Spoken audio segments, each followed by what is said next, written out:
This episode of CppCast is sponsored by JFrog, the universal artifact repository, including C++ binaries thanks to the integration of Conan, C, and C++ Package Manager. Start today at jfrog.com and conan.io.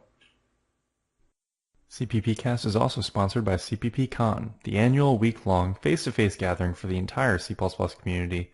Get your ticket now or submit a talk. The deadline to get in a submission is June 11th. Episode 103 of CppCast with guest Richel Bilderbeek, recorded May 30th, 2017.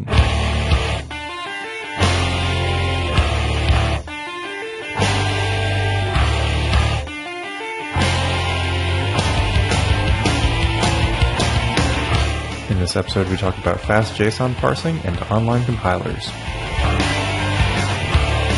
Then we talk to Richel Bilderbeek about Travis CI. Richel tells us about how C++ developers can take advantage of Travis, and we talk about his teaching efforts.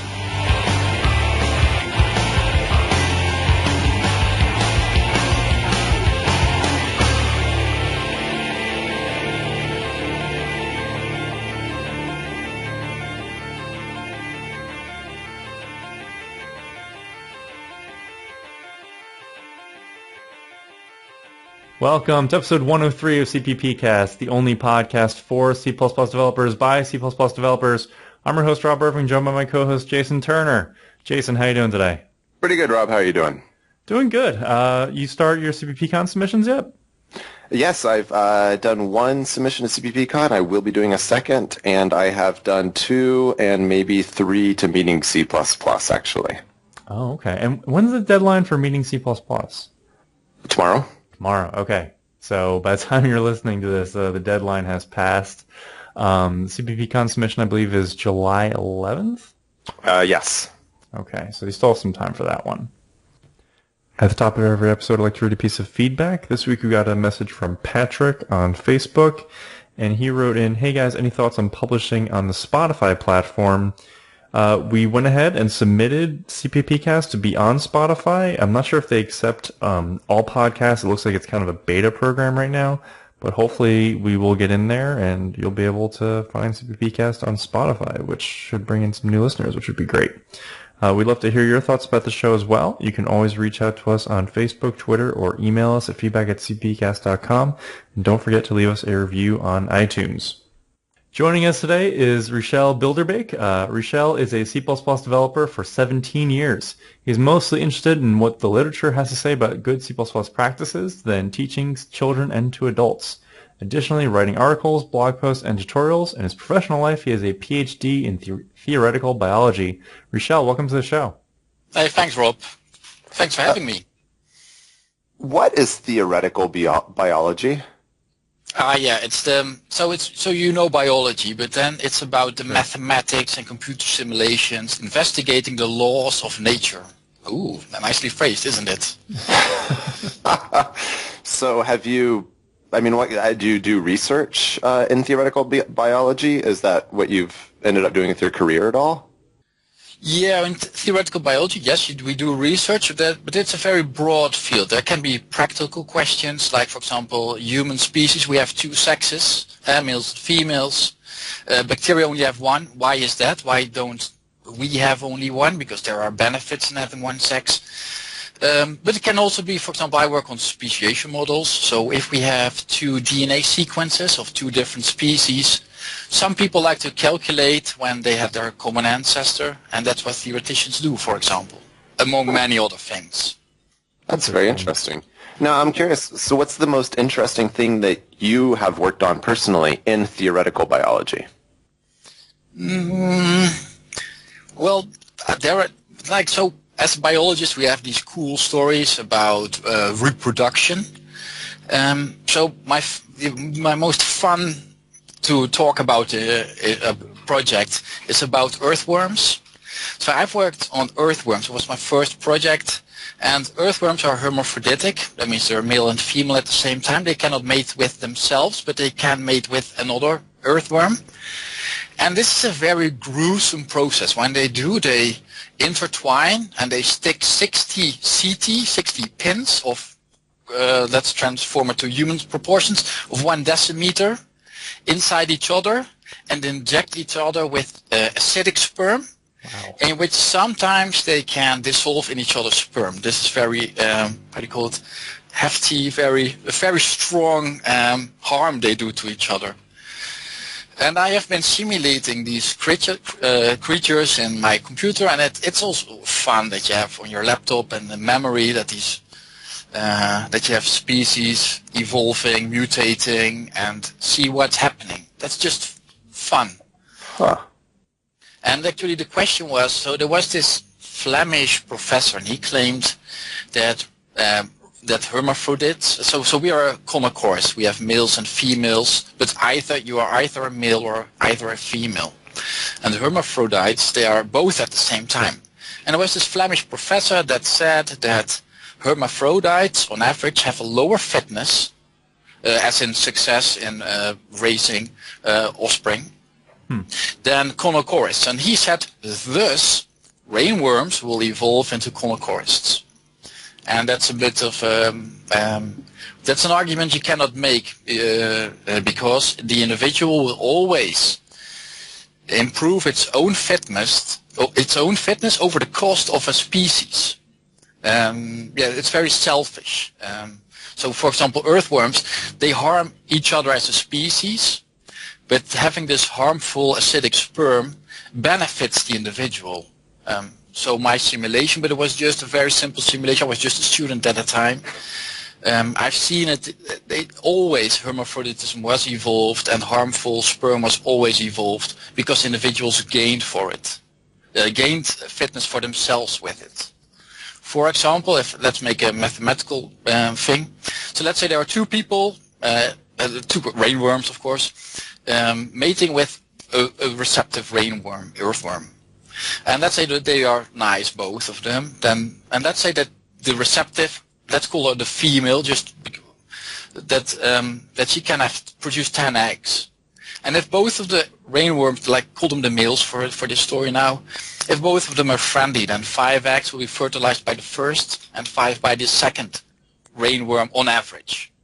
But if you have this acidic sperm, that means, let's say one of the two will develop this, then you could say that she can only produce 8 eggs because she's damaged, but 6 of them will be fertilized by the less friendly rainworm. So this has an advantage for the individual itself, but harms the species as a whole.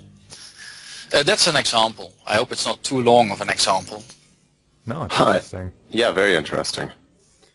Okay, well, Richel, we have a couple articles to talk about. Feel free to comment on any of these, and then we'll start talking maybe more about your biology work and how it relates to C++ programming and also your interest in Travis.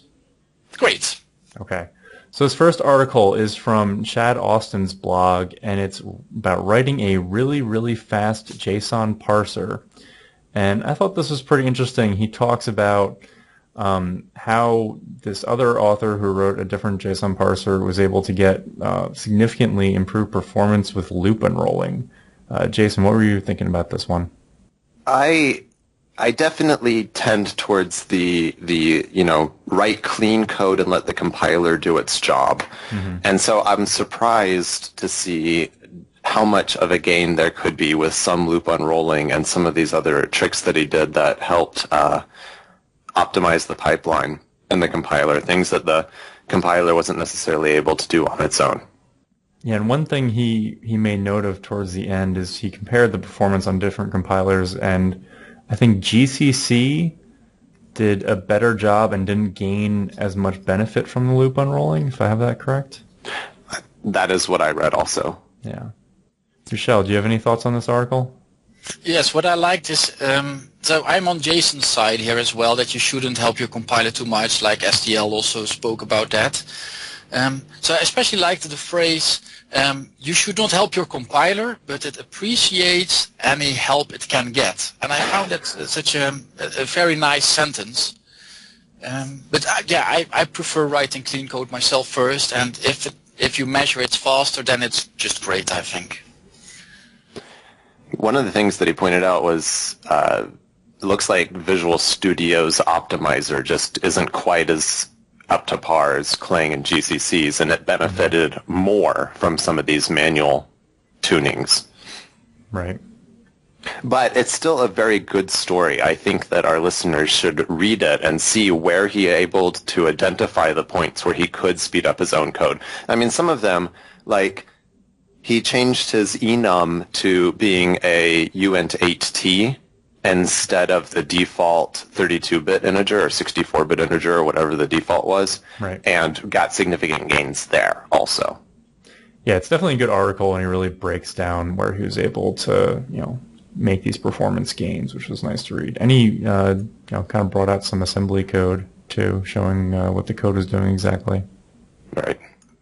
Okay, next one is on Arne Mertz's blog, Simplify C++, and this was a list and feature comparison of different online C++ compilers that I thought was pretty valuable. The first three he mentions we've talked about on the show before, Wanbox, Compiler Explorer, and Kolaroo.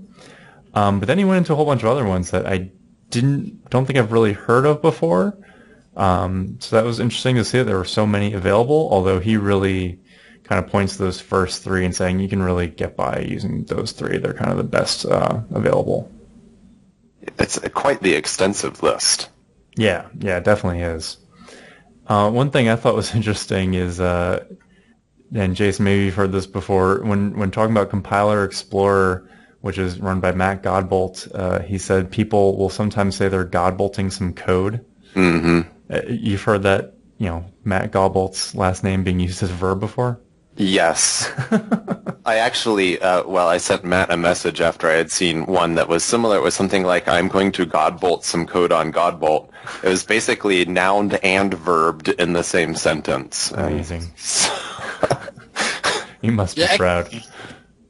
Yeah, well, actually, Jason, so what I've seen some of your presentations, and only now I understand that you've set up this environment yourself. I thought you were Godbolting there. Well, yeah. Yeah, not quite. I mean, yes, it is relatively easy to set up the Compiler Explorer on your own system. And I guess for the listeners who don't know that, I mean, it's a clone and you run a couple of commands. You just have to install Node.js and whatever compilers you want and set up a couple of configuration things. But its defaults are really pretty good, and it's pretty easy to set up if you have a reason to run one locally.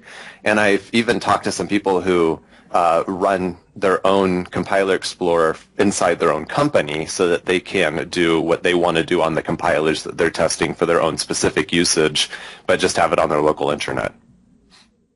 Because they're afraid of letting their code be on a public They might be working on sensitive code, or they might be working on a particular compiler they want to test or whatever, yeah. Okay. Anything else you guys wanted to call out in this one? Nope. No. Okay. And then the last article is from Rainier Grimm's blog, and he is looking for proofreaders for his new Concurrency with Modern C++ book. And I believe this book is coming out simultaneously in both German and English.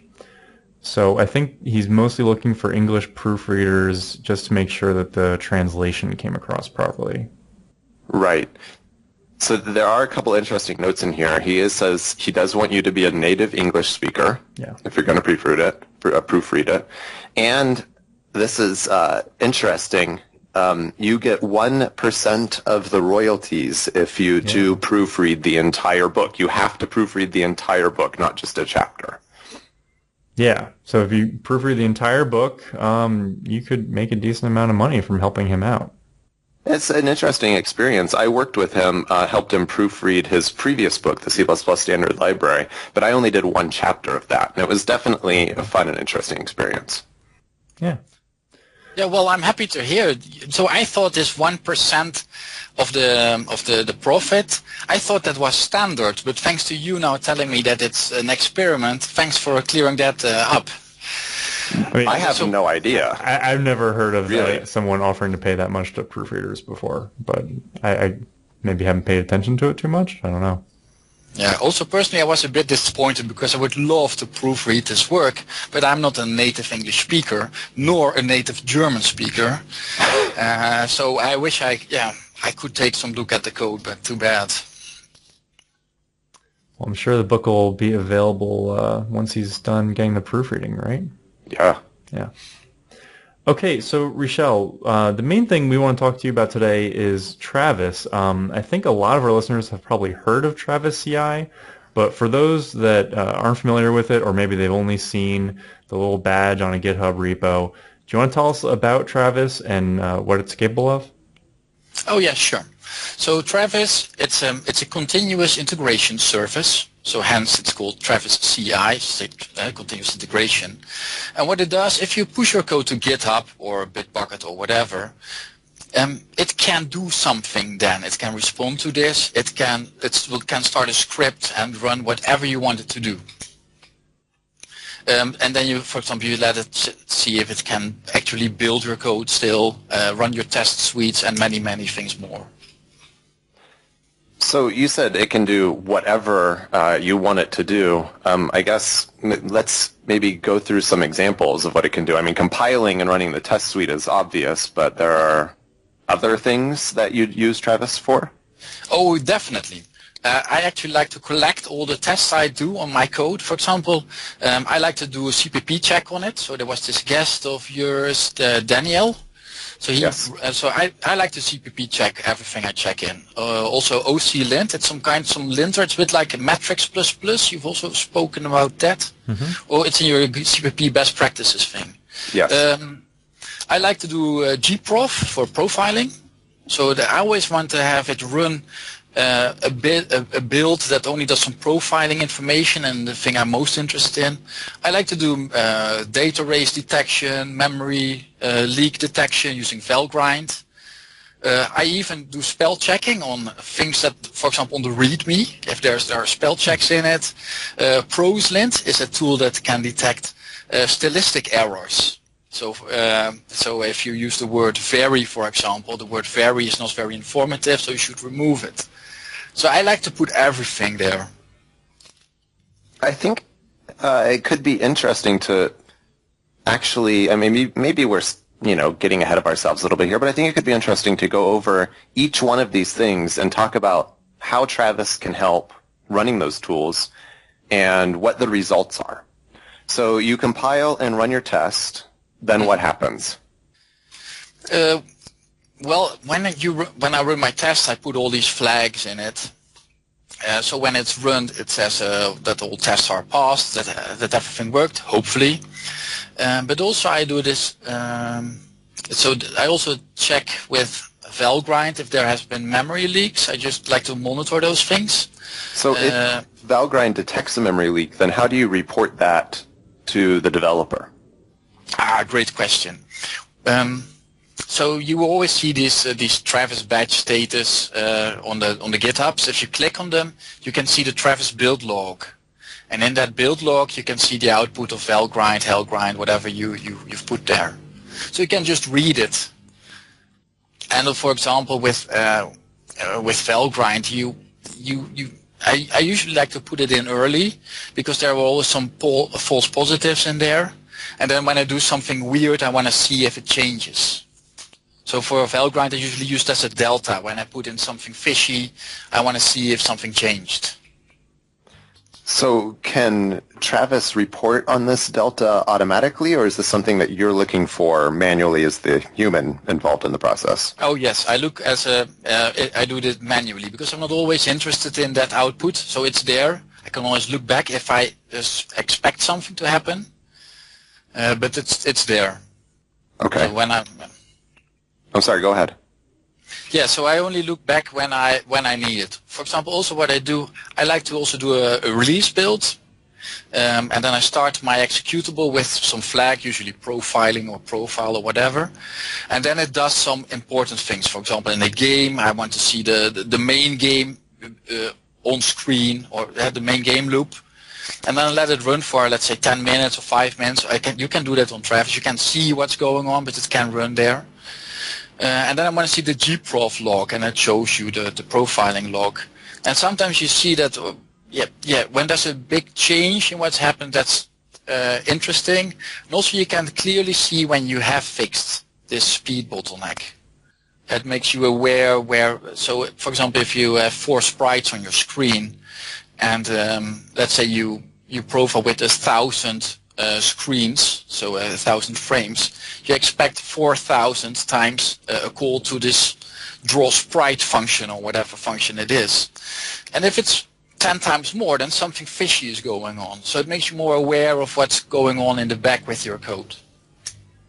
That's interesting. I did not know that Travis would let you run any program that showed a UI.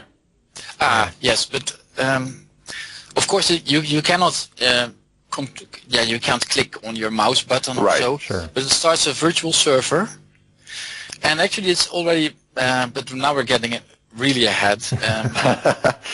The main thing I miss in Travis is that I can also do GUI testing. So what I love to do on my local computer is that I can start a script, that my program starts and I see the mouse click on the things, that you have this outside tests, like a user would click there and then there and then there and then something should happen. You cannot do that on Travis as far as I know, and I've been looking for this solution already a year, and I've joined LDTP, Linux Desktop Project, and many other things like Sikuli, or I cannot get something to work that I can both see locally and run on Travis and works on both spots. So I've abandoned that approach, but just doing basic things, like for example I used the Qt framework, using Qtest. With Qtest you can send mouse clicks and key presses from the inside, from your test suite. That works flawlessly on Travis. But send these outside things that you say, I want to click at that position on screen, which is absent, but on, it can emulate that somehow. I hope. You can't do that there. Okay. So to pull back a little bit, why do you think C++ developers should be using Travis? Why do you think it's so important? Because it ensures quality. I love my... I know you've probably also, so for example, I know, so Jason, you use decent CI, Yeah. That's a question. So continuous integration, I love that I can see that it's good, that it does compile and also compiles tomorrow. I like to see when it breaks. I like to see that my test run. I don't like doing manual things. So everything you like to those good practices, I love to automate it. And we also appreciate when things are automated. I don't know if you know people who do profiling manually. I never did it myself until I discovered this, or OCLint or CppCheck. Perhaps I'm too lazy for that. But. So C++ developers should use Travis because we're lazy. Oh yes. It does take some time to set up. So for me, if you use Travis, it's a kind of badge of quality. So I will more likely use code that has a Travis badge. But also because what I like to do is when I can, it gives you a way to communicate. For example, if I have my Travis on my GitHubs, sometimes you get these pull requests from friendly people that like to contribute to your code, and that's just great. But sometimes the code they submit, for example, introduces new bugs and they haven't tested it sometimes, or they introduce like a different style, things you should never do according to CppCheck or memory leaks or whatever. So before that, I had to check these things manually and I had to say, your style is off, please put your brackets there, please don't do that. And that's not a fun thing to do. Sure. What now happens is that Travis checks it for me, gives a red flag, because when the pull request causes a failure somewhere, it will give this red flag. And then you can say, please fix the problem that Travis has detected before I'll merge. And people accept that more likely because it's a machine that told them to improve their code. I think it works great with collaboration. Is that something that Travis does automatically? As soon as you set up your normal CI script for your repo, as soon as the pull request comes in, it can trigger to run all those tests against the pull request code? Yes. I only know GitHub, so I'm not sure if Bitbucket does it or the others. But okay. GitHub does this great. So from a kind of practical standpoint, you've talked about a lot of different tools, OCLint, Valgrind, spell checking, CppCheck. Do you run these as separate targets in Travis, or do you have one Uber target, I guess, that builds them all? Yeah, well, my Travis build script does all of them. Okay. Yeah, but so that means that sometimes you need to compile your project twice, one in debug mode, one in release mode. Sometimes I have to switch, I have to turn things off due to this, because you only get 1 hour for free and open source development for free. Okay. If you want to have longer builds, you have to pay. I think also that that's not a necessarily bad thing, because you have to think more. Instead of just throwing everything at it, you have to constrain yourself to this 1 hour of time, and you have to think what is really important or what's important now. So that's just fine, I think. Can we talk a little bit about what the scripting language is and how you're writing Travis scripts? What do those look like? Oh yeah, so Travis uses a file called .travis.yaml. Yeah, I never heard about YML. The extensions means YAML, yet another markup language. It looks a bit like a list in Markdown. So you have different sections in your code, like install, before install, after install, script. Script's the main thing. And then you have to use a space and a minus and a space, and then there your bash commands come in, like sudo apt-get install something, or qmake or cmake or make or whatever. And that's just a regular bash. Yeah, so actually I used these Travis scripts from other projects. I just read those and copy-paste them to my command line, and then I know that I install it on my own computer in the correct and tested ways. Okay, sounds pretty easy to use. Yes, I think it is. So you're saying bash scripts, does Travis only support Linux, or does it have support for Windows and other OSs? Yeah, Travis supports both Linux and Mac OS, but not Windows. Okay. They also support Android, but I'm not aware of those aspects of I don't know much about those things. Interesting. I wonder what the Android support's like. Yeah, I do too. I have, as far as I understood, they use two virtualization techniques. Like one of them is Docker, the other one I don't know. So they set up this clean environment, set it up somehow, then do the things you want to do on it, and then they only keep the log, and the environment they just throw away again for reuse. Okay. Obviously, GitHub has been becoming increasingly popular over the past few years in programming, and I think CI is starting to get there too. How do you think CI and Travis has changed your workflow since you discovered it? For me, it has changed my workflow incredibly much because I was lazy and I don't like to do my tests manually. So when I can put all those good things in, I feel a better person. So I like to do I like to be, now I can actually do easily what I should always have done according to the literature. Sure. So that's great, I think. And also what I like to do, for example, sometimes I like to contribute to other projects. Sometimes I just can't install it, for example. Then I say, hey, is it okay if I give you Travis support? And usually they say, oh, that's a great idea. They say, how do you build it then exactly? And say, oh, yeah, this and this and this and this. Oh, great. So I put it in the Travis. The project gets built, and I get to know what I wanted. I wanted to just install the thing, the project itself, and then I can do it. So it's also a form of documentation, a way to help other people. That sounds like a really, just a great, helpful service to do to help other projects get CI integration going. I think, yes. I think I've added Travis to approximately 40 GitHub projects now. Wow. Well, it's not always that much work. Sometimes it's just copy-pasting your own script. Sure. So it doesn't take hours of work. It's not that hard at all. But this concept of, like, first you put in Travis, so they say, oh, that's great. Now we can see if our build works. Then say, all right, is it okay if I also add CppCheck? and they say, oh, that's a great idea. And then they found all these problems in their code. They say, oh, we should fix it. I said, yeah, that's a good idea. You may want to fix that.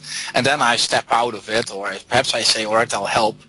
But it makes also other people aware that where they can improve their own code. So I also use it, for example, for my students. So when I have a student, a minor or an adult, I always give them a GitHub that has, with a Travis script, that has all these tests in it, before they've perhaps even written a first line of C++ code. So then they start like adding things and couting hello world, and then immediately they get this feedback from Travis like, hey, you should avoid using the main should return int, for example. Those stupid things. It makes my students aware of those things. It's a teaching learning tool. It puts you in the right style where you want to be at in the end. That definitely sounds like a great way to be introduced into programming. It really does. Yeah, well, it's easy to program something, but it's a hard work to read all the literature and see all these interviews and talks and blogs. I like that. So I just give it to them on their code, so it's relevant and easy to read. Oh, and it's a red flag. So, and at the end of the day, the Travis build should pass. Otherwise, they get a bad grade or whatever. You're pretty prolific on GitHub. You have almost 700 repositories, and you actually went ahead and created a repository for the show notes for this episode, which had Travis badge for it, which is passing. I thought that was pretty cool. Yes, correct. Yeah, so the show notes have been checked by Aspel and what's that? Prosland. Yes. A spell. That's just a spell checker for the README, I guess. Yes. Okay. And just to see if I'm sorry, Proslint?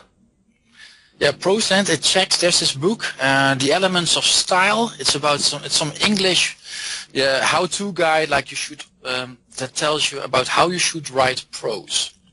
For example, you should not use cliches. And for example, one day I wrote a report and I like to say the bird's eye view of this is ... And you should never use a bird's eye view because that's a cliche. So I removed that because Proslint told me that. Never heard of that one before. That's pretty neat. Yeah, no, I had no idea. It's from Strunk and White. Yeah, so the book's from Strunk and White, and it's moderately influential as far as I know. Mm-hmm. Yeah, I actually have the Elements of Style, but I did not know Proslint existed, so I'm totally going to look up that when we get off. Yeah. So you've added Travis to, you said, over 40 projects, I believe? Yeah, those are external projects. So I have around 200 to 300. That's just a wild guess. 200 to 300 projects that I've added Travis to. Okay.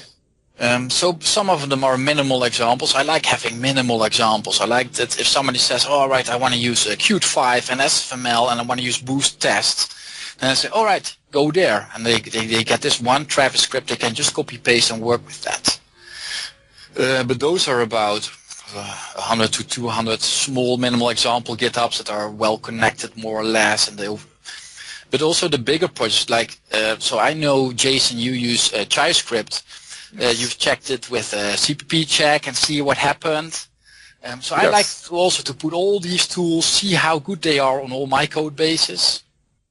And it's a very insightful experience. It's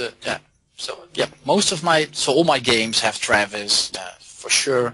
Most of my approximately 100 tools all have Travis. Do you have any recommendations for our listeners for how to make Travis easier, like how to prepare their project for Travis integration? Is there anything that makes it easier or harder for this? No, I think whatever you do, you can get it to work. Okay. I know that on Travis you can use Clang or GCC. So if you're on the Intel compiler, I'm not sure how that will work out. Except for that, using Linux is very helpful because it's only Linux. So if you would be able to compile something under Windows and you don't know the Linux commands to do so, that's unhelpful. So if you use Linux, then it's it's a breeze more or less because you already know what to type in on your command line. Well, then just copy paste it to the Travis script and it will work. Does it matter if the developer's using AutoConf or CMake or Ninja or anything like that? Make any difference? No, that doesn't make any difference. Sometimes you just have to install the things. For example, I like to use CMake and I use Qt 5. So that means that you first in your script you have to install Qt 5 and then you can just use the regular CMake. Also, for example, I like to use G++ 5 so I can use C++ 14. That means that I have to install G++ 5 and then redirect G++ to G++ 5 and then it just works fine. But sometimes there are these installation things that you, like, I suggest to copy paste from others. Okay. But you can find it out yourself in the end as well. And as far as open source support on Travis, I think you said there's a limit of running for 1 hour of the script. So if your CI build takes longer than an hour, you won't be able to use the open source version. Is that the only limit? Like if you have multiple open source repositories under your GitHub handle, you could have Travis running for all of those as long as it's, each one is less than an hour runtime? Yeah, well, I shared that fear but I have now because you have 700 repos. Yeah, so I suppose they don't complain. Actually, they are very happy with me. I've got stickers from them. So there really appears to be no limit. Okay. Aside from just 1 hour runtime. Yes. Wow. Okay. Yeah, and I think that's very impressive because I've checked out the commercial version. So that's I think $60 a month. So you could say, all right, that's cheap, but for me, I wouldn't. I think that's still. I actually think it's amazingly cheap because you use so many resources of their computers. So it's hard to believe they really give it away for free, but they do, and without any strings attached. I think it's great. Yeah. I wanted to interrupt this discussion for just a moment to bring you a word from our sponsors. JFrog is the leading DevOps solution provider that gives engineers the freedom of choice. Manage and securely host your packages for any programming language with Artifactory. With highly available registries based on-prem or in the cloud, and integrations with all major build and continuous integration tools, Artifactory provides the only universal, automated, end-to-end solution from development to production. Artifactory and Bintray now provide full support for Conan C and C++ Package Manager, the free open-source tool for developers that works in any OS or platform and integrates with all build systems, providing the best support for binary package creation and reuse across platforms. Validated in the field to provide a flexible, production-ready solution, and with a growing community, Conan is the leading multi-platform C++ package manager. Together, JFrog and Conan provide an effective, modern, and powerful solution for DevOps for the C++ ecosystem. If you want to learn more, go to jfrog.com and conan.io. Do you want to talk a little bit more about your professional life? We talked a bit about the research you were doing with earthworms. How exactly does C++ get applied to theoretical biology? So in theoretical biology, we make computer simulations or mathematical approximation or just mathematical formulas, but that's beyond C++. But we usually have to run a lot of repetitive things like 1,000 or 1,000,000 generations of populations of 1,000 to 1,000,000 individuals. So that scales up. That scales up, and that can take very long. It doesn't necessarily mean that the calculations are complex, but they need to be done very often. And in academia, you now have multiple languages that are important. One of them is C++. Basically, they say that if it needs to be fast, use C++. But in bioinformatics, they use Python, and for data analysis, you use R. So those are the three. But that's only in the University of Groningen that I am most aware of. But here, they use C++. Yeah, and some people use Fortran, but that's on older code. Sure. And they teach, actually, there's a course called C++ for biologists that they teach here, in which you do your first computational, you simulate your first biological things. I have heard similar that, basically if it needs to be fast C++, and if you need to do statistical work than R, and Python seems to come up. Those three languages also seem to come up in the work that I've been exposed to.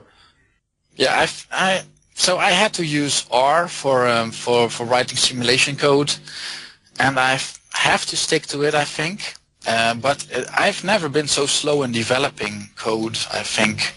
It's so I noticed also in teaching that when I have that a language is hard if it is hard to make it do something, and the language is easy if it's easy to make it do something. And if this something that's done is incorrect, that's totally unimportant. So in R, it's very easy to make it do something. Whereas in C++, yes, you have this type safety, and somehow so the compiler saves you so many bugs, and R doesn't, or does less. And that makes C++ a hard language, but you save so much time in debugging. So so that's a student beginner idea I see a lot nowadays. So you said you actually teach a C++ class to all these theoretical biology students. What's that like? Are they receptive to learning C++ and programming in general? Yeah, well, it's yes. Yeah, receptive. What's receptive?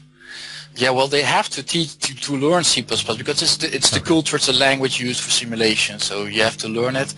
But then there's this general thing. Some people like to program, some not. Something is too hard. You have to persevere. I think that's rather language independent. But your students don't mind that it's C++. That's just what they have to do. In Yes. other words. Okay. But now we're talking about my adult students. So I also teach to kids. So before the show, Jason or Rob, I don't know whom, you sent me this question like, how do the minor kids respond to C++? And I sent out this email to two of my students, and I got one back from a 13-year-old kid. Okay. He said, Richel, about C++. He said, I am not using it now, but will probably be an okay language. And actually, what he doesn't know is how he programmed Arduino, which is some kind of electronic circuit board you can program, in C++. And he's been using OpenGL examples in Qt Creator, which is C++. So he doesn't feel he's using C++. But he is. He is. Interesting. I'll tell him. I'll tell him tomorrow, I think. No, you should keep it from him. He doesn't need to know. Yeah, it should be a secret. Yes. So you teach Arduino classes. Mm-hmm. And this is, you said, one of those students who's been involved in the Arduino programming? Yes. What is that like teaching? What is it like teaching kids C++? Basically, do you ever get hung up on pointers or anything, or do you keep it all on a very stack-based kind of level, or what's your approach? Oh, that's a great question. So when I teach C++ to my university students, then it has to be following all the guidelines. But the Arduino, when you teach Arduino, all textbooks, they use global variables and arrays because they don't use the STL there. So there's a completely different approach, what is wrong and right there. So first I start with the textbook's example. So there are a lot of examples given in the IDE, the Arduino IDE. You have to use globals there. So we do. But I will always tell them, like, one day when you grow up, you'll never use globals again if everything is okay. So do you also set up the Arduino students with GitHub repositories and Travis checking of some sort? Yes. Yeah, so most of them have a GitHub. Actually, I have some students that don't have email addresses yet because they're too young to have them. Okay. But I have a private mail server, so I make email addresses for them temporarily so they can verify to GitHub that they have an existing email. And then they set up their GitHub account, and I always follow them because they're kids. You have to watch them, but they do so much fun things on the internet. It's great to see them develop themselves. What exactly is the age range of these kids, and what is the program in which you're teaching them? Is this through the university? Oh no, these kids come to me in the evening, on Thursdays and Fridays evenings. Their age, the youngest kid is 7 years old. Wow. And the oldest kid is 18 years old, by definition of a kid, perhaps 17 years old then. So the youngest kid, I have two kid volunteers of 8 years old, and they teach Scratch. Mm-hmm. So so they teach Scratch to the youngest kids. Then we do processing, which is some kind of Java dialect, to the kids until they're 14, 15 years old. Then we switch to C++ using SFML, and Euro 3D, which is a game engine, but then free and open source. So that's how it more or less. So that's how they develop themselves. Sounds interesting. Yeah. I have not tried to teach a kid to program, but it's kind of ironic, I guess, since I learned to program at a very young age. It does, I guess, you hear some of us who grew up in the 80s kind of lament how when the Commodore 64 days or whatever, that you kind of had to know some programming. You had to learn some basic if you wanted to load your game off the floppy disk to be able to start your game, basically. And we've maybe kind of lost that, but it sounds like you have found a great way to reconnect the kids with modern programming and microcontrollers and all that stuff. Yes, well, also when I was a kid, I was 8 years old and I took my first programming course in the evenings, and I was the only minor. So all the blokes around were 30, 40 years old. Of course, I could not estimate it well because I was just a kid. Right. But I was 8 years old. I took the class. We had an official exam, and I passed it with flying colors. Actually, my mom told me. So I did well there. But I wished that as a kid I would have this. And all the volunteers, all the adult volunteers I have, also have this idea. Like, we wish we would have had it when we were kids. And that's why, it's great, our courses, yes. It's so fun. Also, the kids help teaching, and we go to festivals like, we go to festivals, and the kids, they teach the adults, like the guests of that festival, they teach them Arduino or processing or C++ or whatever. That's it's a really very cool. fun it's a very fun learning environment I've created there thanks to my volunteers and also the great kids, because kids are important to collaborate. How do the kids find you for this after-school program that you're running? Yeah, I'm in some kind of non-profit organization that's well known in the Netherlands, and thanks to or through festivals. So when there's some kind of maker fair, we're there, and then we meet our sometimes new students.